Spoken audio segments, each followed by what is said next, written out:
ఇంకొక మాట ఉంటుంది, శరీరము ఆత్మకును ఆత్మ శరీరమునకు విరోధముగా ఉన్నవి అని. గలతీయులకు రాసిన పత్రిక 5:17 ఈ మాట ఉంటుంది.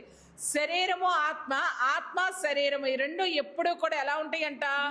విరోధముగా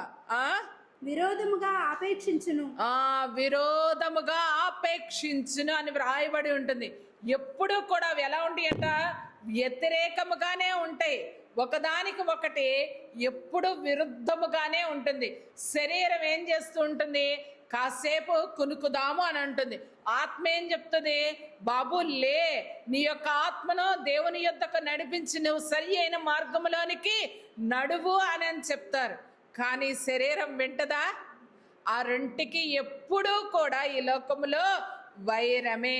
శరీరము లోకపు ఆకర్షణను, లోకపు ఇచ్ఛలను నెరవేర్చుకోవడానికి ప్రయత్నం చేస్తే, ఆత్మ నిన్ను దయచేసిన దేవుని యొద్దకు ఏ విధముగా నడిపించాలని మాత్రము చూస్తూ ఉంటుంది. రోమీయులకు రాసిన పత్రిక 13:14 ఒక మాట ఉంటుంది, శరీరేచ్ఛలను నెరవేర్చుకొనుటకు శరీర విషయమైన ఆలోచనలను చేసి కొనుకుడి అని వ్రాయబడి ఉంటుంది. అంటే మన శరీరేచ్ఛలను నెరవేర్చుకోవడం కోసము మనము శరీర విషయమైన ఆలోచనలను చేసి, ఆ ఆలోచనల అనుసారముగా మనము వాటిని నెరవేర్చుకోవడానికి చేస్తామే తప్ప దేవుని చిత్తానుసారముగా నడవడానికి మాత్రము ఒప్పుకోము. తల్లిదండ్రుల మాటకు లోబడి బ్రతకండి అమ్మా, తల్లిదండ్రుల మాట వినండి అని దేవుడు తన ఆజ్ఞలలో తెలియజెప్పి ఉన్నారు. కానీ అలా వినటానికి ప్రస్తుత కాలంలో ఎవరైనా ఇష్టపడుతున్నారా? నీ యొక్క శరీరమునకు నీ భర్తే శిరస్సు, అటువంటి భర్తకు విధేయురాలివై ఉండమని చెప్తే ఏమంటున్నారు? మమ్మల్ని చాలా ఇదిగా ఇచ్చేస్తున్నారు, తొక్కేస్తున్నారని ఇంకా రకరకాల మాటలు మాట్లాడుతూ ఉంటారు.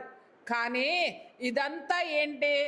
నీవు నీ భర్తకు లోబడి ఉన్నప్పుడు నీకేం దొరుకుతుందంట? గౌరవం దొరుకుతుంది. నీ భర్తను సరి అయిన పద్ధతిలో నడిపించుకోవాలన్నా కూడా నీవు శరీర లోకపు ఆశల వైపు కాక దేవునిని అడిగి ఆయనను క్రమములో నడిచి, ఆ క్రమములో నువ్వు కూడా నడవగలిగే స్థితిలోనికి నువ్వు రాగలగాలి.